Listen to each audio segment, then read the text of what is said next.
Hello and welcome to another review on flightsimglobal.com. I'm Tom and today we'll be reviewing the Victa Airtourer by Paul Van Est from Orbx. I apologize if I mispronounced his name. The Victa Airtourer is an all-metal Australian light aircraft which first flew in 1959. The aircraft was developed as a replacement for Tiger Moths and Chipmunks as a new training aircraft. Looking at the FSX model, Paul has recreated the aircraft to a nice degree of detail. Every latch, screw, and rivet are present in the external model, and textures are nicely created. Extra eye candy can be added to the exterior of the aircraft via a pop-up menu. Through this, the user can add or remove the pilot, pitot covers, set chocks, add tie-downs, and add a GPS unit.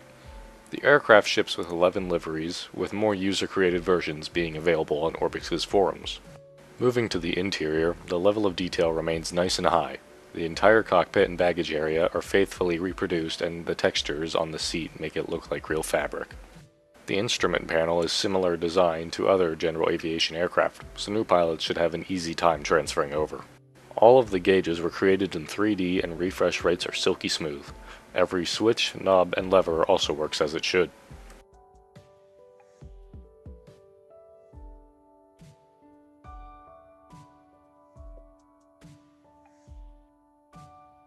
Earlier I mentioned a GPS unit. If we bring that up via the pop-up menu, we find that it appears latched onto the top of the panel above the radio stack. The GPS is quite nicely modeled with its features, resembling a Garmin GPS Map 296. When turning on the GPS, we are presented with a display that shows it acquiring satellites, which is nice to see considering other GPSs in FSX work almost instantaneously.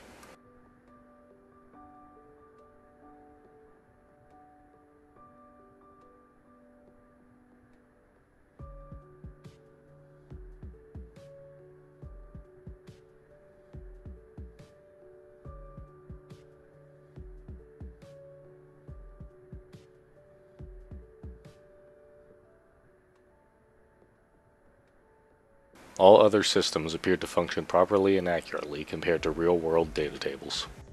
Handling characteristics for the Airtourer were very pleasant to deal with. The aircraft is responsive and goes right where you want it. It can even perform aerobatics with ease if you feel so inclined.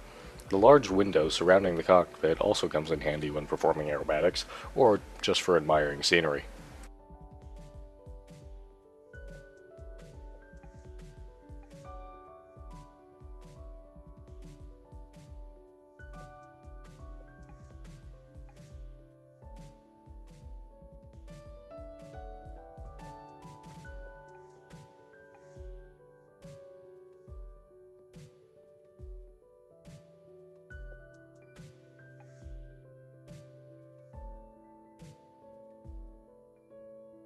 I initially had an issue where wind gusts would violently force the plane from side to side, much too severe to be accurate.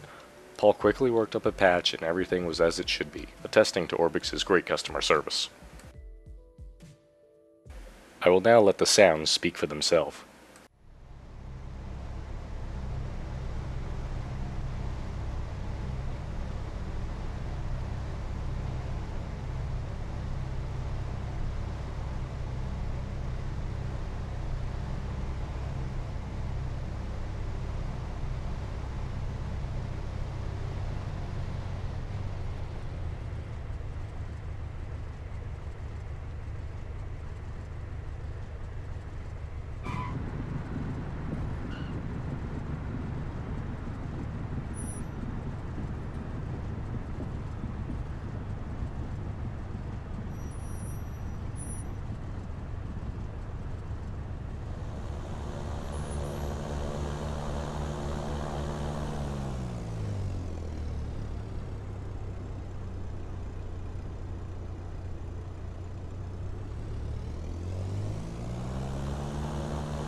For documentation, the Airtourer came with two PDFs, a pilot's operating handbook and a user guide. The operating handbook is 76 pages long and looks just like a real-world operating handbook. The user guide is 53 pages long and gives details about how to use the aircraft and set up your graphics settings within FSX. Both manuals can be downloaded for free on the product page on Orbx's website. Overall, I am very pleased with this aircraft. It looks good, sounds good, handles well, comes with a nice amount of documentation, and has accurate systems modeling. Being only $31.12 United States currency, $39.95 Australian currency, or €27.18 Euro, the Airtourer is sure to please. It is a great sightseeing aircraft and can go low and slow or do some high performance maneuvers. I give the aircraft a 95% accuracy, 100% in detail, and 100% in performance, as I did not see any frame rate drop at all. As always, thank you for watching this review on the Orbx Victa Airtourer, and until next time, happy landings.